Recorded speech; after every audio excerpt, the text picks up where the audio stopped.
utilizada por los intereses más elevados y de poder, creando la oscuridad en la base social en la que yo estoy. Y ponerle coto, claro. En resumidas cuentas, no todo el mundo es wicano. Ahí fuera hay muchísimas personas, 90% de personas, por cualquiera que sea el porcentaje, pero bastante mayoritario, que no trabaja en favor de la luz. Incluso con su pasividad, es una pasividad que les fue inducida, trabajan para el proyecto oscuro. Esa es mi tesis.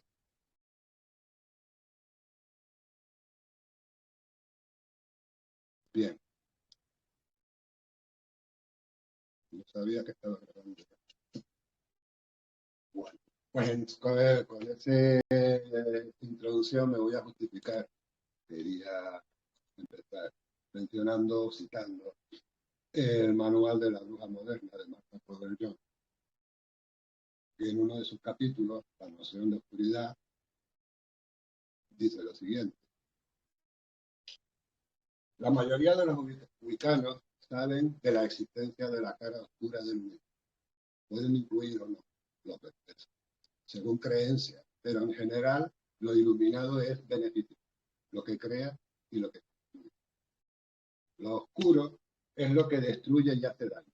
Uno podría llamar a estos principios de otra manera, como la creación y la entropía. Los wiccanos, en vez de igualar todo lo oscuro con lo malo o perverso, entienden que lo oscuro es una parte inseparable de la vida y del universo. A pesar de que el abono está compuesto de materiales en descomposición, ningún jardín podría sobrevivir sin abono. Este material está dentro de lo oscuro, pero es beneficioso. Del mismo modo, la muerte es un proceso oscuro, aunque parte integrante de la vida. Los paganos rinden culto a la muerte como parte natural del ciclo anual. Por lo tanto, prefieren pensar que lo oscuro es un aspecto natural de la vida, al que no hay que tener miedo ni evadir, sino entenderlo y respetar, ya que juega un papel muy esencial en la naturaleza. La muerte y la destrucción son procesos naturales, pero cuando hablamos de muerte y destrucción como acciones específicas que alguien lleva a cabo con un fin personal, a eso se le llama maldad. Cuando un río se desborda y destruye un edificio, entra en juego lo oscuro, pero se trata de una fuerza natural sin una intención maligna. Pero si alguien dinamita un edificio para hacer daño, entonces hablamos de maldad. No se trata solo del acto, sino de la intención que hay detrás. Los wiccanos tienen un sabbat dedicado a la muerte que sirve para recordar lo oscuro, que lo oscuro forma parte integrante del ciclo de la vida. Luego Krishnamurti, un pensamiento publicado por Krishnamurti, el mal de nuestro tiempo consiste en la pérdida de la conciencia del mal. En cierto modo, se presenta la necesidad de no solo disfrutar de los beneficios del esfuerzo personal, de la dedicación por superación, por alcanzar metas y objetivos que para uno resultan saludables. También es necesario conocer los obstáculos, los mecanismos de obstrucción que van a intentar dificultar el avance en ese proyecto positivo. ¿Cuáles son las circunstancias que están en movimiento? Incluso antes de nosotros haber nacido ya estaban ahí y deliberadamente buscan que tú consigas solo lo que resulte de utilidad para el ejecutor de esas dificultades. No no espera que desarrolles tu propio albedrío y que probablemente o quizá exista la posibilidad de que te alejes de sus objetivos, de él, no los conocer que esas dificultades existen y están diseñadas y operan, impidiendo a veces huir de la ignorancia y alcanzar la plenitud de la conciencia de ti mismo y de los destinos que, que está marcado para uno. Desarrollar la semilla que a nivel potencial tiene desde el origen previsto unos logros y unos desarrollos posteriores.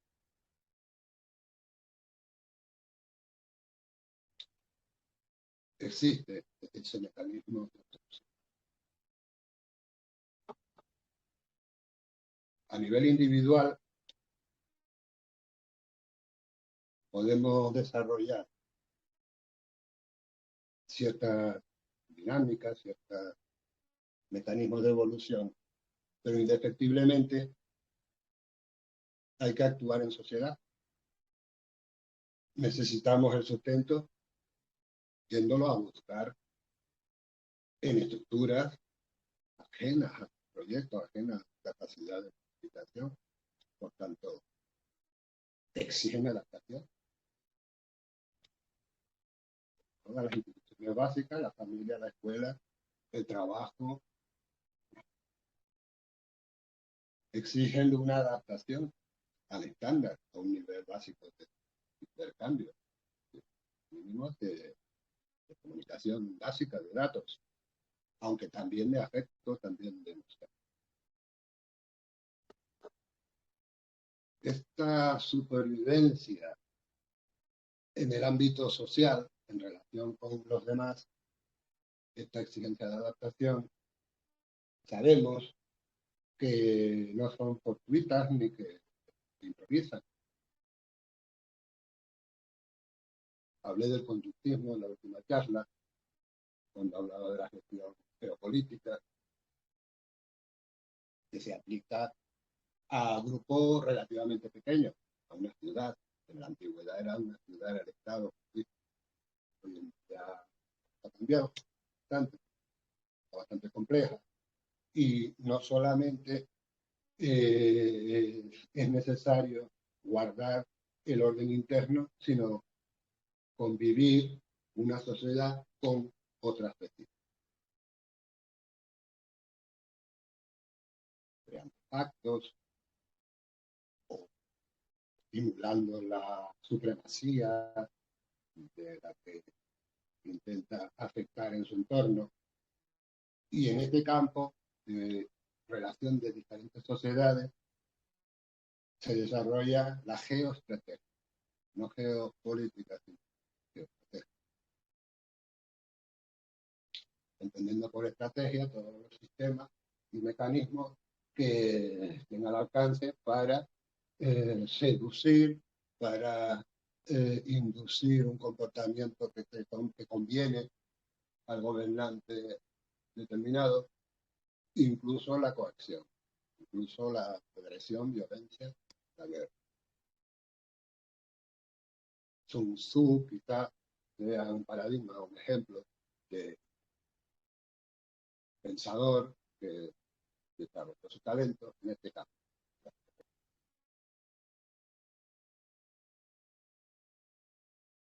En la actualidad, desde hace tiempo, que dejamos la era moderna y empezamos en la era contemporánea, y científicamente se creó el mecanismo que legitima una determinada dinámica. Recuerdo haber comentado que la legitimización más socorrida a lo largo de la historia fue la divina, porque de algún modo había que justificar la norma de obligado cumplimiento, la ley. Legitimar que está relacionado con ley. En la actualidad es la ciencia, y en concreto lo que voy a hablar, conductismo, es ciencia social. El conductismo es básicamente modelar de tal modo que sea previsible la conducta de grupos. En este momento hablaré de sociedades, no del individuo.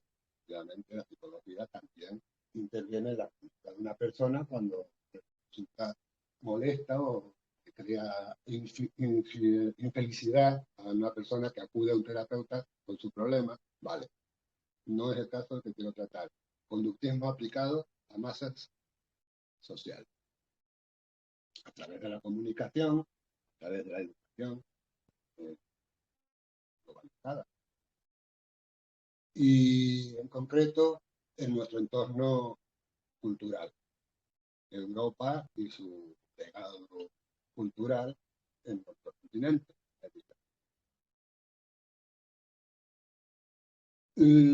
También recuerdo haber comentado que el éxito de la estructura social básica generó una enorme ventaja para la humanidad, para el grupo que vivía en estas condiciones, de excedentes de alimentación, de seguridad colectiva y de desarrollos técnicos. Y eso conlleva una elevación en el número de personas que tuvieron éxito. Y ese aumento de población constante en pocas generaciones creaba un problema desconocido.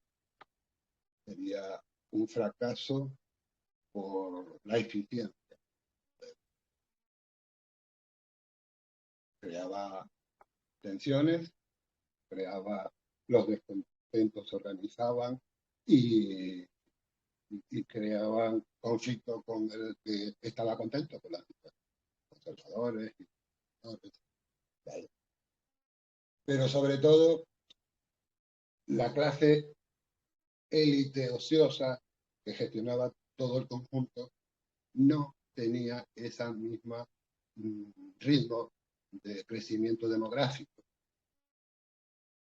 Si piensa que la herencia tiene en sí mismo un mecanismo de contención, porque si yo tengo una propiedad y la voy a dividir entre mis herederos, en muy pocas generaciones se te queda que cada heredero tiene una porción muy pequeña de lo que el concepto tenía un gran imperio, se ha quedado con 4 provincias. Entonces, fueron conscientes de ese problema. Si la élite cada vez resulta más pequeña en comparación con una población que crece, porque el modelo tiene éxito y esa seguridad, esa élite tenía que dotarse de algún mecanismo para no fracasar. Ahora recuerdo, por ejemplo, pues bueno, estamos en Yodaro, una ciudad que se descubrió recientemente, hace 80, 70, 80 años.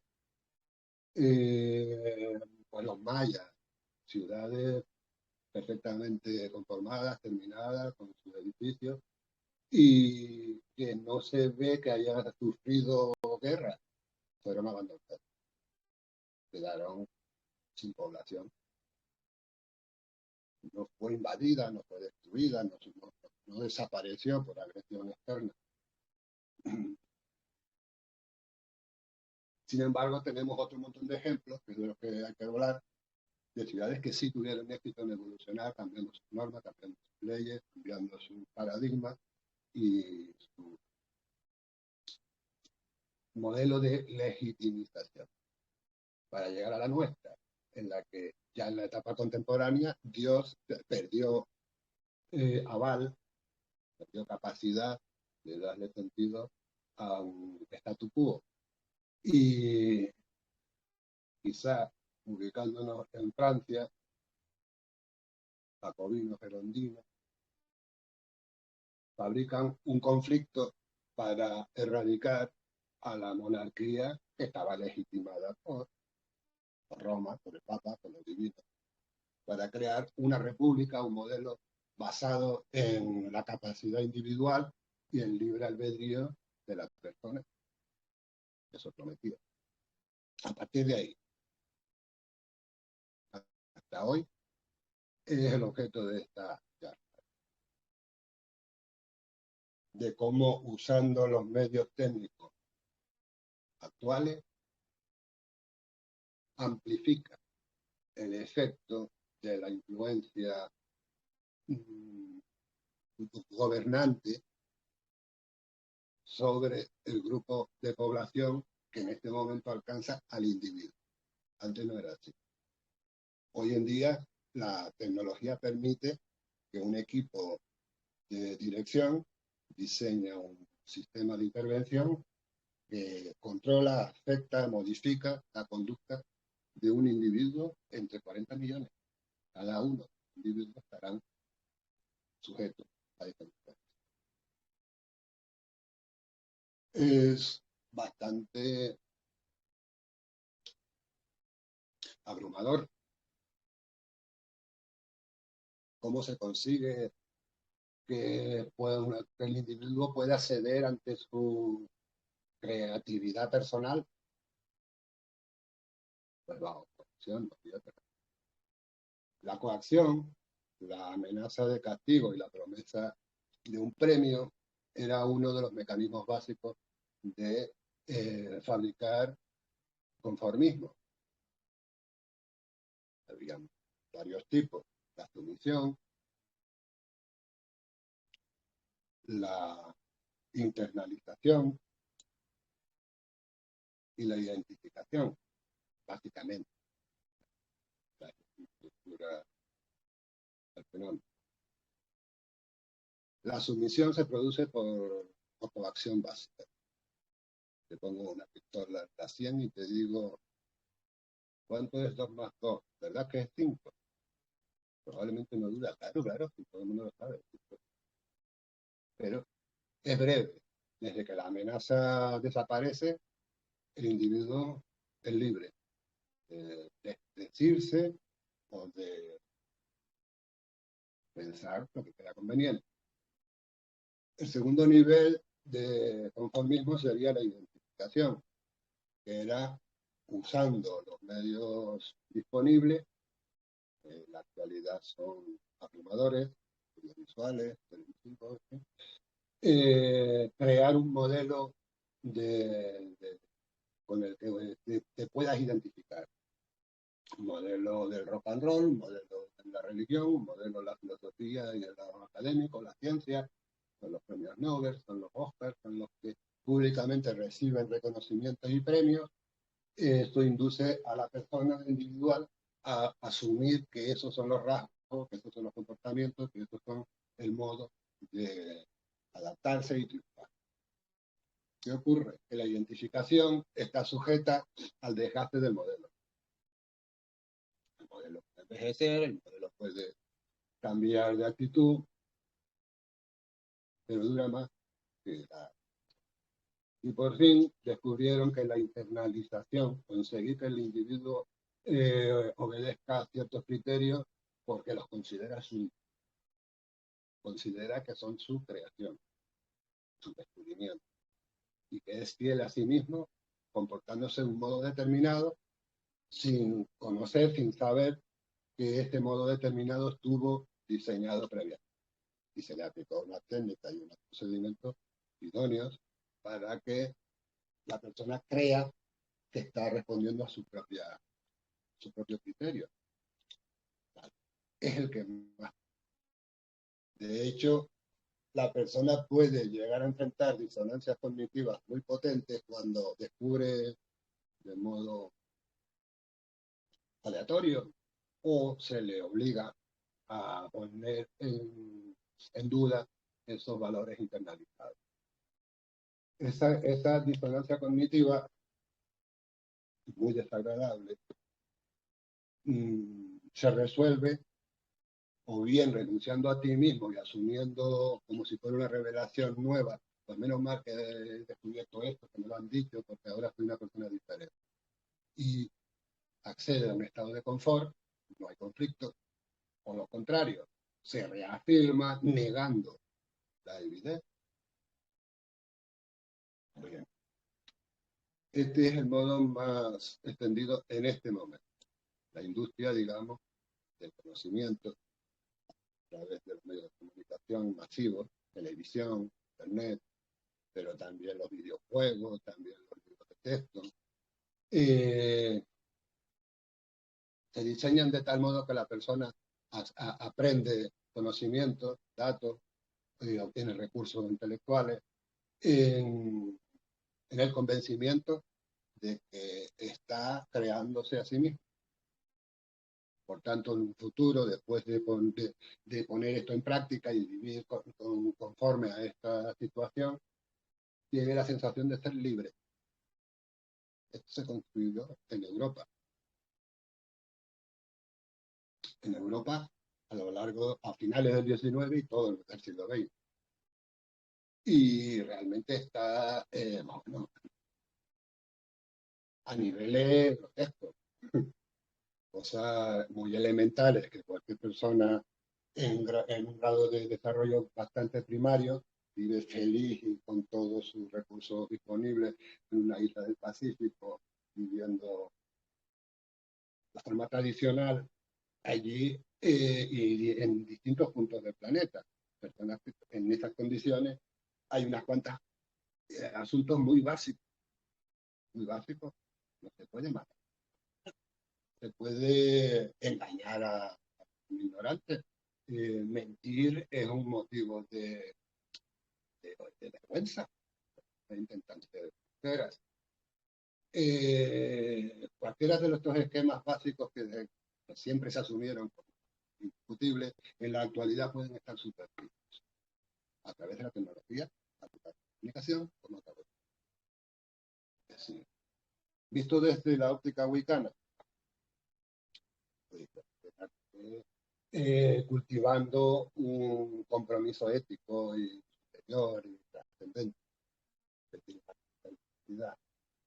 pues se encuentra con una disonancia, digamos, monumental, la madre de todas. ¿Hasta qué punto estás dispuesto a pagar por la verdadera libertad? La verdadera sensación de ser útil para un proyecto eterno y global. Porque recuerden que la sumisión, si tú no aceptas la premisa que te quieren obligar a asumir, recibes castigo, recibes difamación, recibes ostracismo, recibes que te echan del trabajo, te dificultan el ascenso, recibes que a lo mejor la confianza con tu pareja ya no es como era antes, recibes, es un camino de difícil. Mientras que si haces ver que no discrepas de los postulados dominantes, pues todo lo contrario, tenés el premio de vía abierta para las mejores estudios en la sociedad. ¿Qué ocurre? Que por algún motivo la mayoría de la población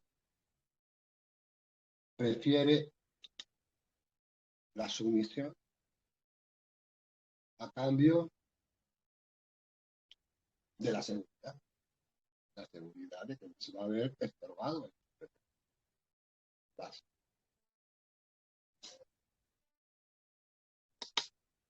Esto como sostén, como base de general, puede aplicar a múltiples situaciones. En la práctica se traduce en que la ciencia ha recibido el aval para cualquiera de sus propuestas sean asumidas o, si no se asumen, recibir el peor de los castigos, la expulsión del grupo.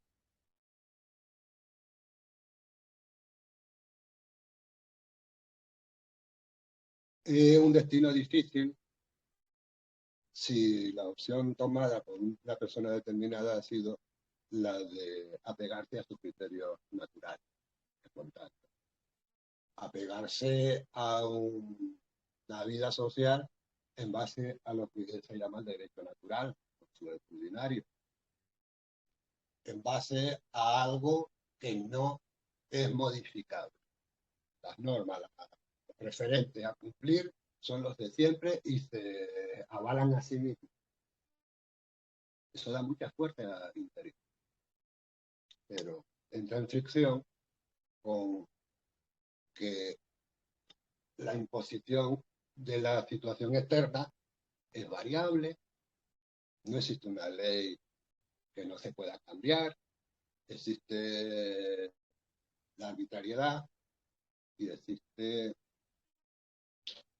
la fuerza de castigo, que si no estás atento a las diferentes variaciones de esas normas, avaladas por la ciencia,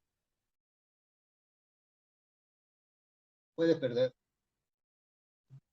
pero asumir esa situación de variabilidad que no ajena a tu intervención, tú no puedes controlarla, ya supone una pérdida. Vives sin vivir en ti. Vives pendiente, oye, ¿y esto hoy se puede hacer o no?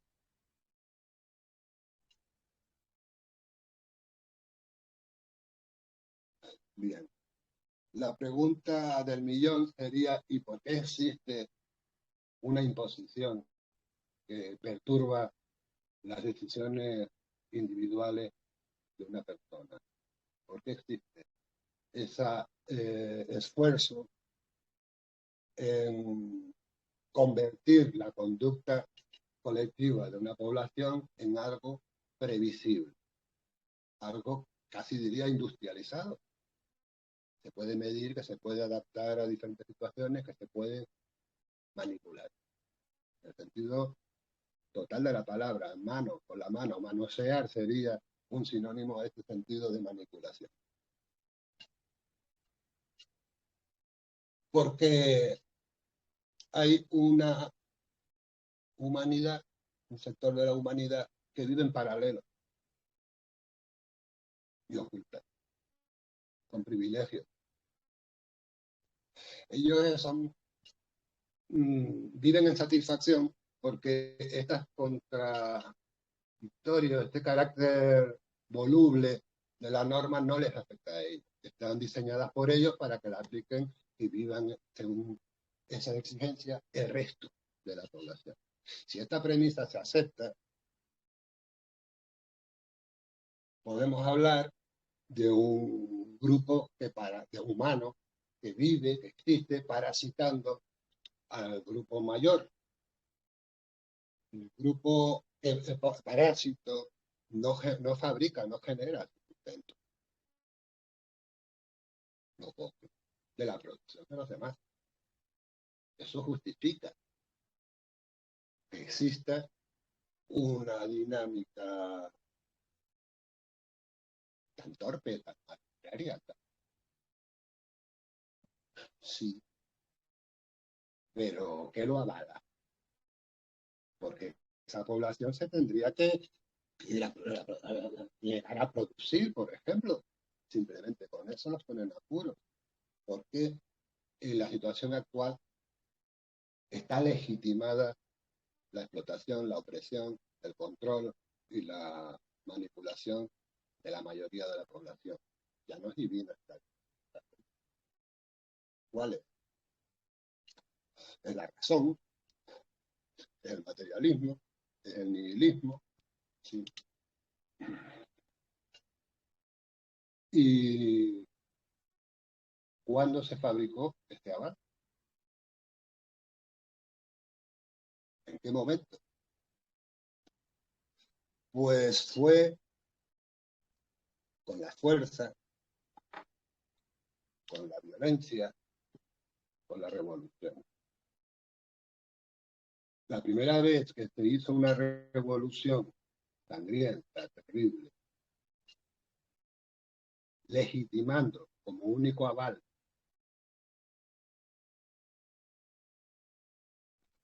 que el culto a una entidad superior era nocivo.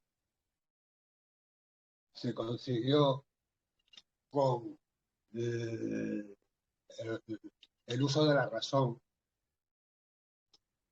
como instrumento definitorio de un ser humano, la razón, sin fantasía. Creó un discurso coherente según el cual la dedicación y el esfuerzo personal podía llevarlo a donde antaño estaban los monarcas, a ocupar la dignidad divina.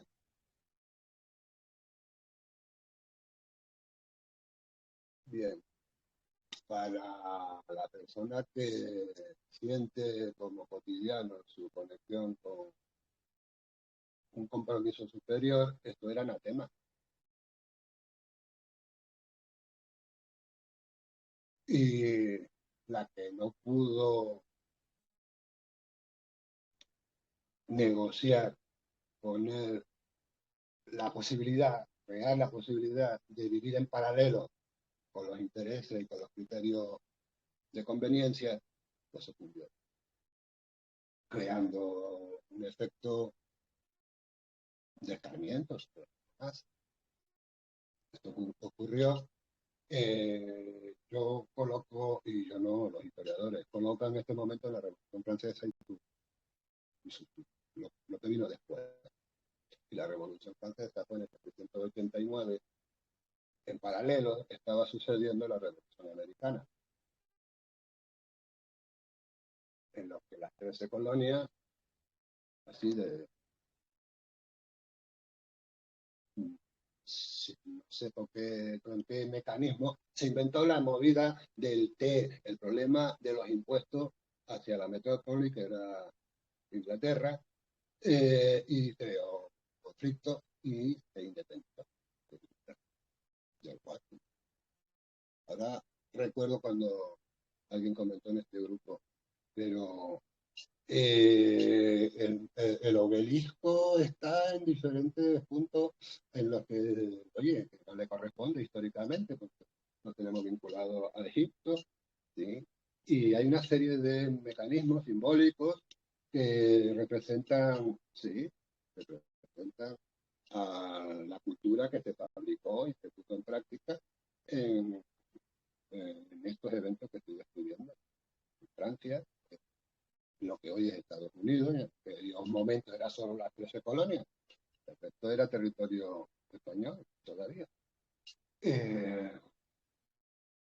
Y donde quiera que veas un obelisco, y la fecha en la que se puso, es el momento en el que llegó este proyecto de la administración, de ridiculizar cualquier esquema social básico anterior. ¿Y dónde está la élite parasitaria que tradicionalmente vivía del trabajo de la población productora? La aristocracia europea, la familia Attenberg, la familia, pues se cambiaron de ropa y se convirtieron en empresarios. En aquel tiempo, la única empresa accionarial eh, fundada para obtener beneficios exclusivamente, no para dominar territorio, o para evangelizar, o para extender la cultura, no, simplemente extraer los recursos y explotación económica. La compañía británica de las Indias Orientales funcionó muy bien, enseguida la anularon. Salió la compañía holandesa de las Indias Orientales y luego la compañía británica de las Indias Occidentales. Y curiosamente, la bandera de esa compañía, que se fundó en 1603, un éxito impresionante al margen de las familias aristocráticas tradicionales, a las que se les daba acceso si ponían dinero. Ahí fueron los aristócratas. La bandera de la Compañía Británica de las Indias Orientales era una barrada, creo que eran 6 barras blancas, intercalada por bandas rojas, y en el ángulo superior izquierdo, pegado al mástil, un recuadro con la bandera británica. Esa bandera hoy persiste en Estados Unidos, casi calcada. Es una realidad que no es nacional, que no es un Estado. El Tratado de Westfalia se definió la geografía política como un conjunto de naciones y se perfiló hasta qué punto se podían modificar fronteras o incluir una nación con otra o hacer la guerra. Naciones. No. Luego aparece el Estado como algo administrativo y finalmente, como en la actualidad, las empresas de explotación. Bien. ¿Cómo se desarrolla una empresa de explotación? ¿O cómo se expande o cómo se inicia? Pues financieramente. Se financia a la población con ese incentivo de que puede ganar más si trabajas más. Y luego encima puedes comprar acciones de la empresa en la que estás trabajando y aparte de tu salario tendrás participación en los beneficios. Ese modelo tan materialista, tan carente de un aval de tipo ético, es que todo iría bien si no fuera porque exige un movimiento constante, de un crecimiento continuo, de un movimiento de capitales y de beneficios en ascenso. Si se estanca la producción, se pierde el proyecto. Y ahí vamos a la expansión territorial. Empieza con la justificación de tipo conductista de la que hablábamos antes, castigo y premio, luego pasa a la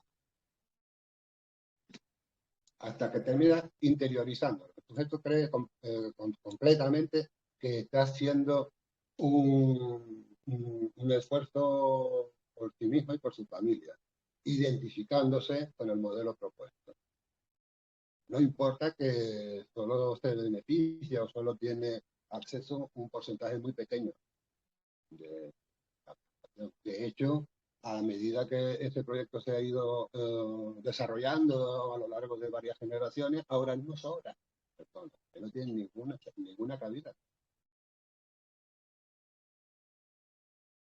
Bien, las primeras etapas, pues, tuvo su éxito, como dije, en la India fue conquistada con aquella compañía y África también, y Zimbabue, y Rhodesia. Rhodesia y Zimbabue lo mismo.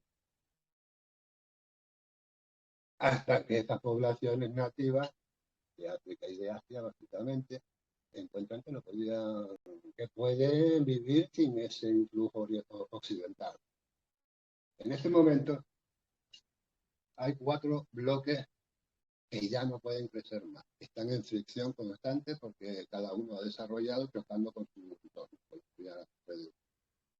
Sería Occidente, nos llaman desde fuera, América y Europa, sería el lejano Oriente, donde Rusia se está incorporando, o está incorporada ya, China, y el Oriente, entre estos dos, Europa y el Extremo Oriente, está las repúblicas islámicas, Kazajstán, Tajikistán, Turkmenistán, Afganistán, Pakistán, Irán, Irak, Siria. Y en este momento, una de ellas, la más antigua, que ha agotado los recursos propios que tiene dentro de sus fronteras, agotado por siglos de explotación, por años, ya no tiene. Quiere coger, seguir utilizando donde los haya. Pero es que donde los hayas ya tiene dueños y están tecnológicamente capacitados para defenderlo. Me voy a parar aquí, si he conseguido describir la situación del momento actual, para hablar de la población interior de cada uno de estos países, lo que en estrategia llaman la quinta columna. Estos estados, estos bloques de poder, pueden, con la mayor tecnología aplicada a la guerra, convertir el esquema militar en disuasor. Es como un erizo que dice, mira, no me toques porque te vas a pinchar.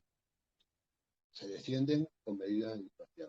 Quizá la más severa sería la nuclear, Bueno, en cualquier caso, esta situación ha creado un impasse que ya dura mucho, años, en los que la necesidad interna es fuerte y, sin embargo, la disponibilidad de recursos de los otros no está tan fácil.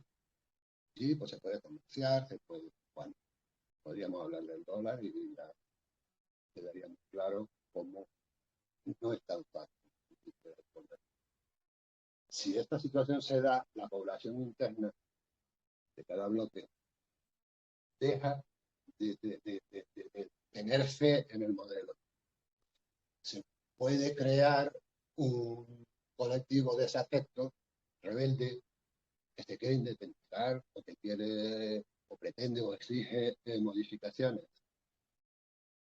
Eso se llamaría la quinta columna, en la que si una fuerza exterior nos ataca, tenemos un sector interno que va a simpatizar con el enemigo. Entonces, ese sector interno que podría simpatizar con el enemigo solo porque va a crear un cambio, hay que tratarlo de una manera especial. De una manera que no necesariamente esté buscando beneficiarlo o tener en cuenta sus derechos, ¿no? Se busca neutralizar esta posibilidad. Especialmente cuando no se le ofrece lo prometido, seguridad. Seguridad en el trabajo, seguridad en la vivienda, seguridad en los sanitarios, seguridad en la educación de los niños, en el cuidado de los mayores, etc. En el aspecto social, los aspectos económicos generan la economía sumergida, que se llama, alternativa, en la que cada cual por propia iniciativa pues intenta, pues eso, vender algo en la calle, obtener recursos.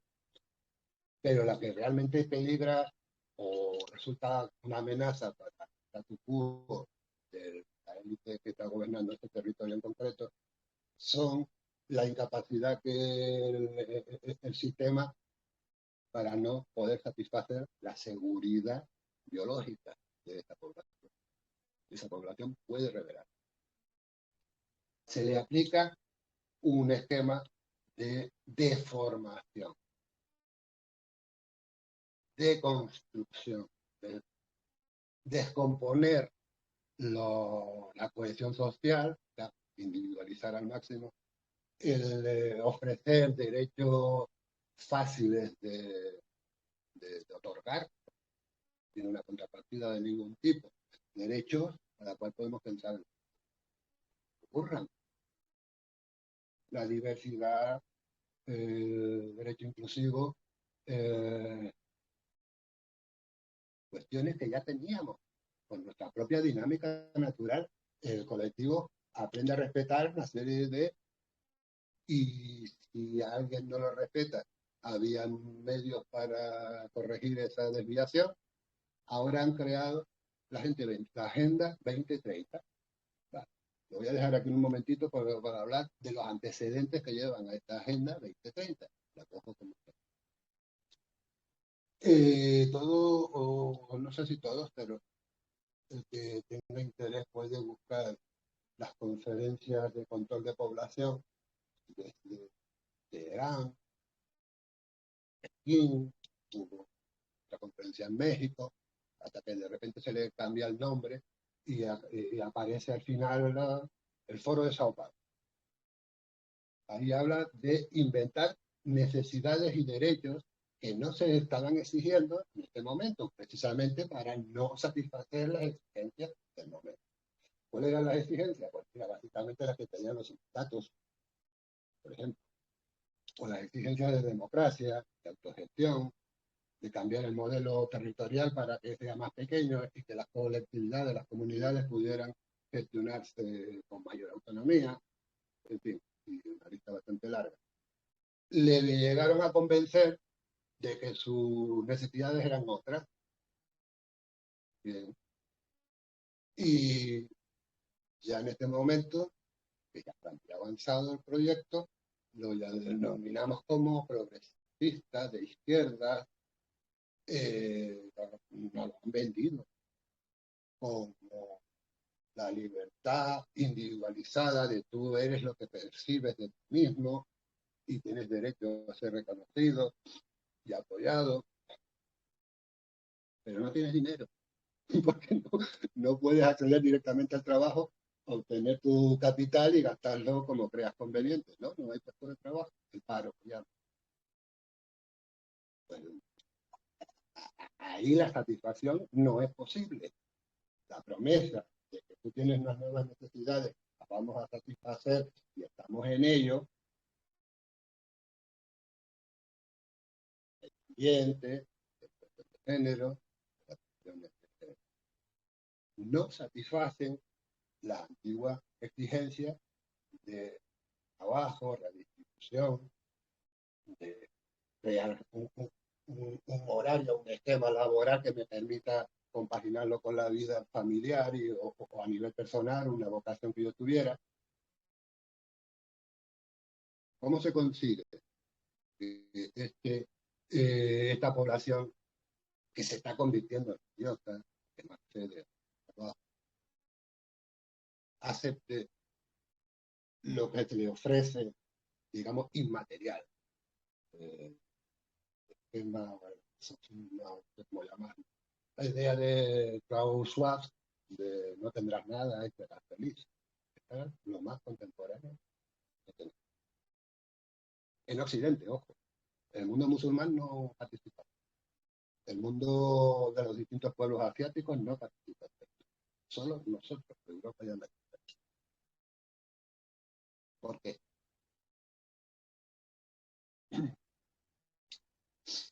Porque nos han restado la posibilidad de participar en un futuro nuevo en el que pues, las élites estarían obligadas a aceptarse estos 4 o 5 grupos o bloques globales que existen en el planeta, a aceptarse de una forma eh, democrática, en igualdad, respetándose mutuamente. No, porque lo que se pretende en Occidente es tirar en una nueva etapa hacia no se sabe cuándo, su tradicional modelo de extracción en otras latitudes, para traerlas, industrializarlas y vendérselas procesadas. Esto funcionó siglos, pero ya no.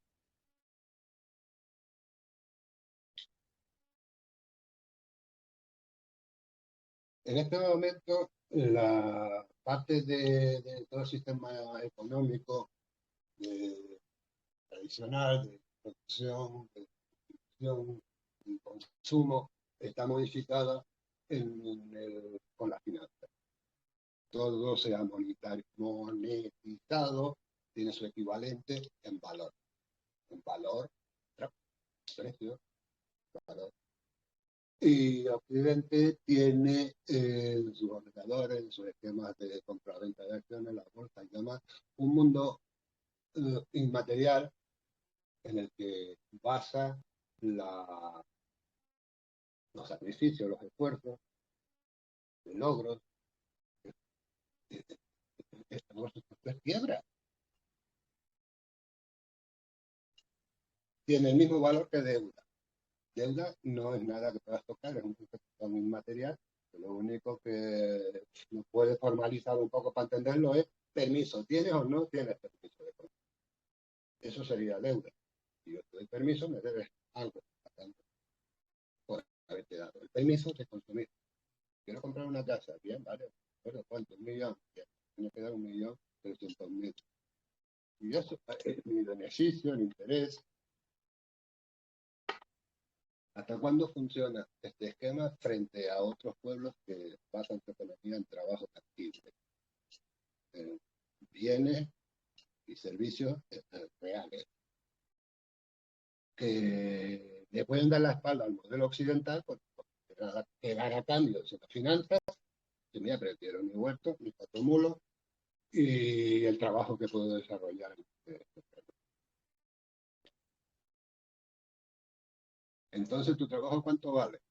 Le dice, operario de campo Indochina. No te da. Ah, pues yo te doy 2 euros la hora, pero me llevo la cosecha. O sea, mano de obra, costo, pues, 10% de lo que pagas en Occidente. Vale, me llevo la fábrica para allá. Eso le das 2 veces al teclado, instrucciones a tu equipo. Y de Europa y de América desaparecen las industrias, las fábricas, lo tangible de la economía. Se ponen en India, en países donde la población vive feliz, hasta que ellos sí están en equilibrio. A ti te cueste 2 euros la hora, ellos sí van a vivir comprando su comida, comprando su casa, comprando su coche, comprando. Pero tu país queda sin un lugar donde trabajar. Bien. ¿Hasta qué punto puede apretar esa maldad, esa intención de desconsiderar la vida individual de una persona y de una población? Yo estoy viendo que no se puede aplicar ninguno de los criterios tradicionales. La población es capaz de vivir por una promesa, por una ilusión.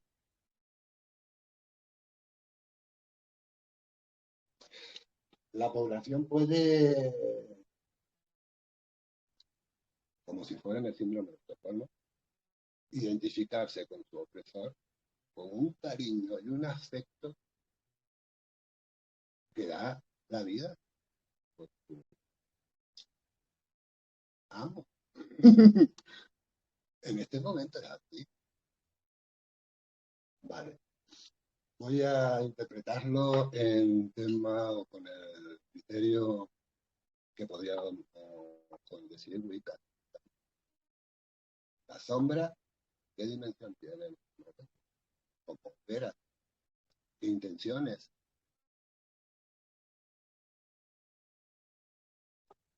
La primera dificultad que se me plantea es quién materializa, quién personaliza, qué nombre, qué apellido, dónde vive, qué produce esta dinámica.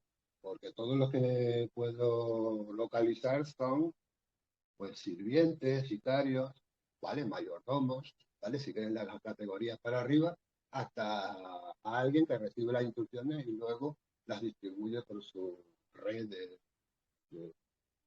acólitos, ¿no? Pero no tengo ni idea. Y no soy yo el único que tiene ese desconocimiento. Los autores que analizan este tema, y además con diferentes enfoques, eso sí, incluso los autores que defienden el esquema, el tablero, Sinsky. Sinsky escribió un libro en el que pretendía reflejar el sistema de bloques y las intervenciones adecuadas para darle primacía al sur. Y lo llamó el tablero del gran juego. Y si lees el libro, una de las cosas que te llama la atención es su completa ignorancia o deliberada, claro, de los intereses del ser humano, de la población. Las medidas que propone son exigen unos sacrificios, daños colaterales, despedidos. Pues ese es el caso. tienen los que sostienen, manejan y creen fervientemente en esta alternativa, esta posibilidad. Yo a eso lo llamo la sombra, la oscuridad, son los sirvientes de la nada. ¿Sí? Nihilismo es la nada. Es el culto y la racionalización de la nada. No hay etos, no hay compromiso, no existe un mecanismo de crecimiento personal. Existe un mecanicismo material. Eso lo conocen en este momento otros pueblos y oponen resistencia. No resistencia como de ataque o de, no, sino que se preservan y viven ajenos, dándole la espalda a esta realidad que perciben porque está a la vista. En la India, en este momento, desde hace años, Monsanto consiguió introducir sus semillas genéticamente modificadas de soja, y ya creo que la lista es bastante larga. Y, vende esa semilla a los agricultores. En el contrato están obligados a emplear todas las semillas y las que les sobran deben destruirlas. Y esas semillas al crecer polinizan los territorios, los cultivos aledaños, no contratados. Si no le compras a Monsanto el insecticida, el Donat, no, con la semilla no haces nada. Tienes que comprar este otro producto y la mayoría pues, se volvieron a sus cultivos tradicionales, no les pareció buena la idea, pero estaban cogidos por contrato. Las cosechas nuevas sobre el terreno tratado con insecticidas de esta compañía no era igual, no daba la misma cosecha. ¿Qué hacían? Se suicidaron a montones, con deudas que no podían pagar. Cuando India, con 1.300.000, a ver, 1.300 millones de personas que puedan vivir en la India, consideró emplear las mismas recetas de medicamentos que ya tenían las compañías occidentales, hicieron medicamentos genéricos y trataban enfermedades a un precio y a un costo que podía pagar aquella persona. Sin embargo, los fabricantes occidentales, con patentes en la mano, querían comprobar, analizar y saber que estaban empleando sus patentes. Y consideraron que sí, litigaron y consiguieron ganar. India no puede en su territorio fabricar medicamentos genéricos. Y no voy a dar más ejemplos, sino que este tipo de cosas crearon el rechazo, crearon la sensación de necesidad de autonomía, de independencia real, de abandonar Occidente. Y ahí estamos.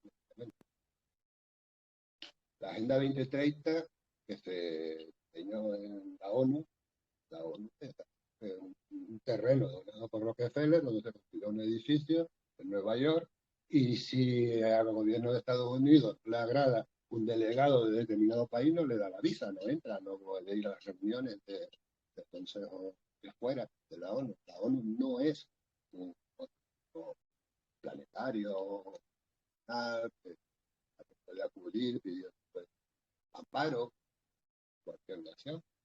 No, es un órgano que pretende ser global, planetario, pero que en realidad está gestionado, fue diseñado y está actuando en función de los intereses de poder de una camarilla occidental. Pues estas personas no se sienten obligados por la zona. Los gobiernos, especialmente en el mundo islámico. por sus características, los postulados que está pregonando en relación a la población son inaceptables para la cultura. Le resulta más factible, o están más acostumbrados quizás por proximidad, negociar con vecinos asiáticos. En este momento China tiene el mayor consideración, confianza, poder en Asia. Si este es el panorama, y ahora mismo vivimos una situación en la que vemos con bastante obviedad que la disponibilidad de la violencia es un recurso para Occidente. Por si no nos dimos cuenta, cuando sucedió en Yugoslavia en los años 90, Yugoslavia ya no existe, ¿verdad? Cuando consideró una amenaza en Afganistán o en Irak, se intervino y se destruyó. El objetivo fue la población civil, fue la infraestructura civil, fue hospitales, carreteras y puentes, fue lo que hace que una sociedad, un grupo de personas tenga viabilidad. Eso fue el objetivo de la intervención militar en el país. Si no a Libia, ya la cosa llega a Etiopía, Libia. Pues fue bombardeada, fue localizado pues, la autoridad que en aquel momento estaba al mando y fue asesinado, ¿no? Por lo menos fue. Irak, a Saddam Hussein, pues parece que se le hizo un juicio y fue arrestado. Eso no se olvida, lo que ahora es la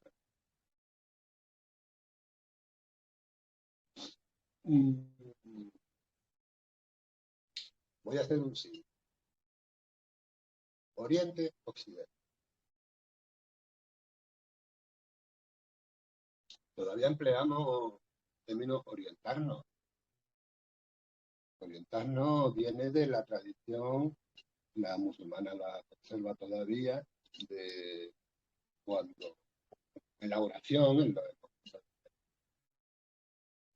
significación para ellos, deben saber exactamente orientarse, ponerse de cara a Oriente.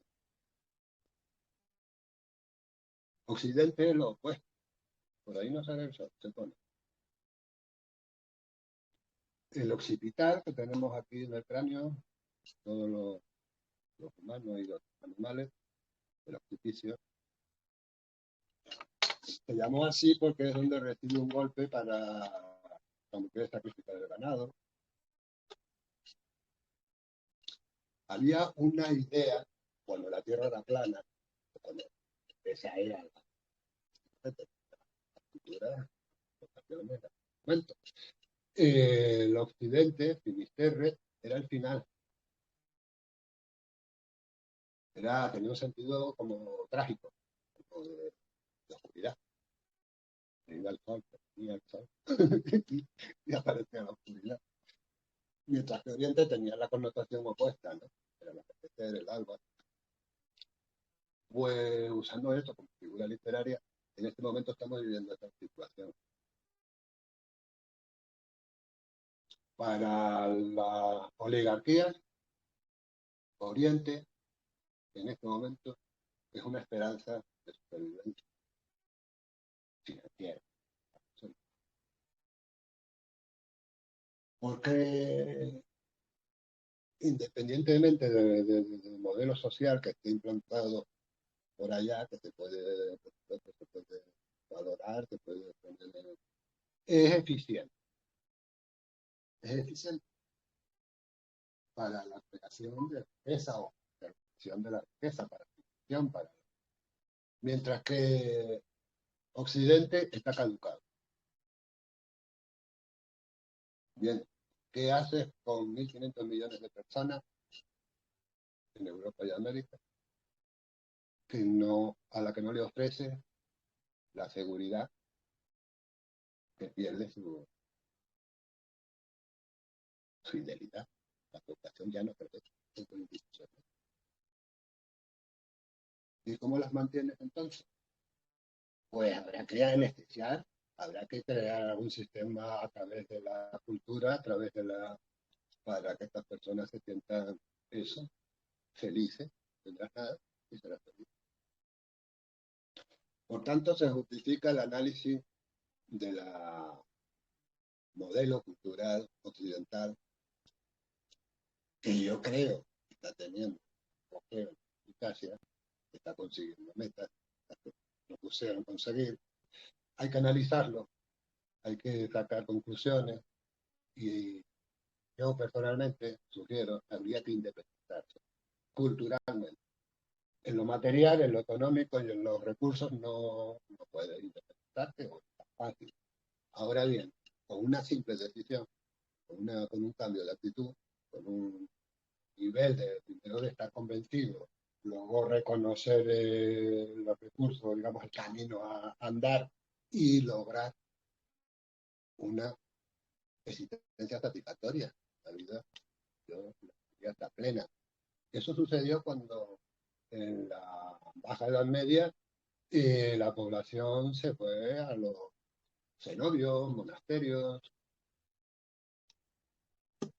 el entorno era bastante caótico, especialmente a raíz de la peste, en fin, esto afectó a la cultura, se escrito bastante, y digamos con un cerco, bueno, la muerte era un protagonista activo de la cultura y el interiorizó un destino dependiendo de la propia voluntad, sobrevivió con satisfacción un monasterio. En este momento, el templo puede ser uno mismo. El monasterio podría ser la congregación de personas conscientes que ponen en debate y en común su propia experiencia, sus propias conclusiones, el método con el que llegó a estas conclusiones y, y eso sería luz, sería lo fecundo. Y vale, la historia humana tiene una cosa bastante, está limitada a la existencia de un individuo. Eso serían las diferentes generaciones. Alguno de nosotros nos coge que algo que se promueve, que se pone en marcha y se desarrolla ahora, cuando esté perfectamente dando fruto, ya yo no estoy. Envejecí y desaparecí de esta situación. Lo harán por generosidad, con los que sean jóvenes del futuro. Y ya con eso hay pago suficiente, hay un aval que produce, justifica y crea esa satisfacción que de otro modo sería terrible. Hay una servidumbre que podría ser intolerable para las personas. Yo estoy en el grupo de los, con toda seguridad, convencido, el método está siguiendo este modelo. En este momento, pocas personas, uno en contacto, y, y creando realmente una red, una capa, no sé cómo llamarlo, un componente activo que contribuye a neutralizar ese nihilismo caótico y que destruye lo que tenemos que hacer cada persona en individual, ilusionarnos con lo inmaterial, con el compromiso, con los afectos, a un precio. Cuando hablaba de cómo funciona el conductismo, quedó claro que uno de los aspectos que materializan este fenómeno es el castigo. ¿Sabes lo que pasa? Que los que están en fila homogénea, compactados, completamente estandarizados, ese porcentaje que ahora mismo funciona, las personas que funcionan según sus criterios, aunque no estén de moda, aunque no cuajan, no cuadran con el, especialmente si está liberado de los, vamos, está en el sector del paro, del que no está trabajando, negociar una actitud adaptativa a cambio de la supervivencia económica. Esas personas están trabajando y para ¿no? En esta alternativa es la quinta columna, irreductible. Es el porcentaje irreductible.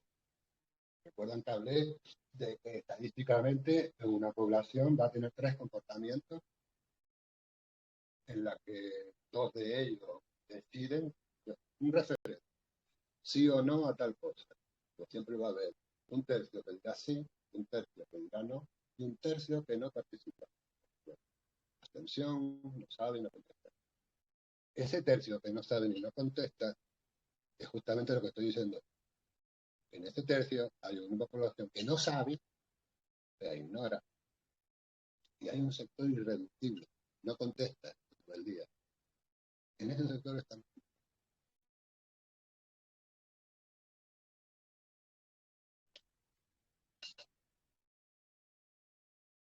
Bueno, no me quiero extender mucho más. Las alternativas de futuro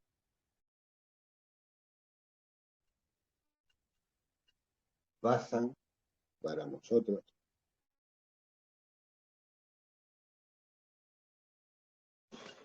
A ver cómo lo digo. Cuando el entorno humano no tiene posibilidades de reconocer, comprender y sumarse a un proyecto de renovación, no existen para nosotros.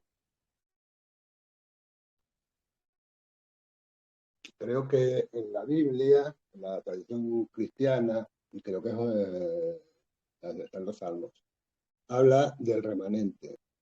Cuando Dios le propone o le ordena de hecho a Isaías, no sé ahora decir el versículo y el lugar donde está en los salmos. Le pide a Isaías que difunda en la tierra el mensaje de la salvación. Y Isaías le dice, sí, pero es que los oídos son muy... están cerrados. Dame un don, dame un medio, algo que me haga operativo. No, no, no, mira, yo sé que los oídos, le dice Dios, ¿no? Yo sé que los oídos están muy cerrados, pero tu misión no es convencer a nadie, es dejar el mensaje para el remanente que en el futuro lo encontrará y lo aplica. A mí me impresionó. Algo similar hizo Guillaume Fayet, un autor francés, en una de sus obras, la que más me impactó a mí fue Arqueo Futurista. Usó esa palabra y ese es el título de su trabajo. Cuando lo lees, en varias ocasiones él aclara por qué usó ese término, arqueofuturismo. Esto viene a ser, decía él, dejar como un fósil, una llave que resuelve situaciones en el futuro, no para ahora. Alguien en el futuro encontrará este libro y le resultará útil. Y bueno, el contenido real del libro sí, efectivamente, responde a lo que él quería hacer. En este momento nosotros tenemos que centrarnos en nuestra propia situación real que hemos construido para nosotros mismos y secundariamente dejarnos ver por si otras personas se están preguntando por la posibilidad de alternativa, pero serán pocas. Al comienzo creo que comentaba que todos estamos rodeados por personas en diferentes grados de proximidad, de familia, de compañeros de trabajo, de vecinos o simples conocidos, que no conciben alternativas a su situación. Es contraproducente comunicarles las alternativas que creemos haber descubierto y que son factibles, me producen satisfacción y seguridad aplicándolas. no es un campo de apostolado, es un campo de desarrollo personal y en la medida de lo posible de semillas, nada más. Y luego estos grupos de, de pares, de iguales, ahí sí se puede intercambiar la experiencia, los testimonios, pero nada más. Digamos que nuestra vida biológica se está desarrollando en este momento en una situación de oscuridad que domina el periodo histórico que nos tocó vivir. Se ha dotado de elementos de coerción, porque este es el fin que buscaban y fue desarrollado para la coerción. La tecnología máxima que recordemos, registrada en la historia de los últimos 10.000, 15.000 años para acá, esa tecnología se está utilizando para esta coacción, para esta finalidad oscura. Cosificar a algo lo convierte en víctima, ese algo. Tú cosificas a un animal como en el concepto comida, ya lo puedes sacrificar. Cosificas a una persona y no buscas nada bueno. Si cosificas a un colectivo, a un grupo, a una masa de personas, estamos en el momento actual. Es urgente tomar la iniciativa con una solución alternativa. Bien, puedo terminar con una parábola que está escrita en el Veda y relata la situación de una tigresa preñada que, estando pronto a parir, pasaba hambre y se atreve a salir a cazar. Y en ese momento de saltar a por la presa, está pariendo y le provoca un problema grave. El caso es que pare y muere la tigresa. El cachorro enseguida lo adopta el rebaño que había atacado la tigresa, una cabra. La cabra la amamanta al cachorro de tigre. Y el tigre crece entre sus hermanas cabras. Y llega a un nivel joven, pero ya ha crecido, a base de comer hierbas. Y en otra ocasión aparece un tigre maduro, macho, que ataca al rebaño de cabras, y en eso ve, ¿y tú qué estás haciendo? Comiendo hierba. El cachorro es la primera vez que ve un tigre adulto grande y sabe que está atacando y come cabras. Se asusta. Lo único que hace es ese balido. El tigre se enfada muchísimo. Vente para acá, que tú no eres una cabra. Lo llevo al río. ¿Ves? Mira, yo soy un tigre, tengo la cara redonda y con una oreja así picuda, igual que la tuya. Aquí es la primera vez que él se ve a sí mismo y se compara con el tigre. Y además, tú comes carne, no hierba. Va y le trae un pedazo de la presa que había capturado. Come, ya que con repugnancia, que coma. Y claro, era muy convincente el tigre cabreado. Comió y descubre que le resultaba afín comer carne. Es tigre. A partir de ese momento siguió viviendo como tigre. A nosotros nos han enseñado a hacer cabras desde chicos y algunos notaban que algo no estaba en su sitio. Puede llegar el momento y que descubres que no eres cabra. Eres lo que tú quieras ser. pero no lo que nos han eleccionado y lo que la magia esta nueva de la tecnología científica con su paradigma de materialismo nihilista. Eso es mentira. Dudo un montón de ser capaz de convencer a nadie, pero sí comparto la completa convicción de que el que decide vivir según su criterio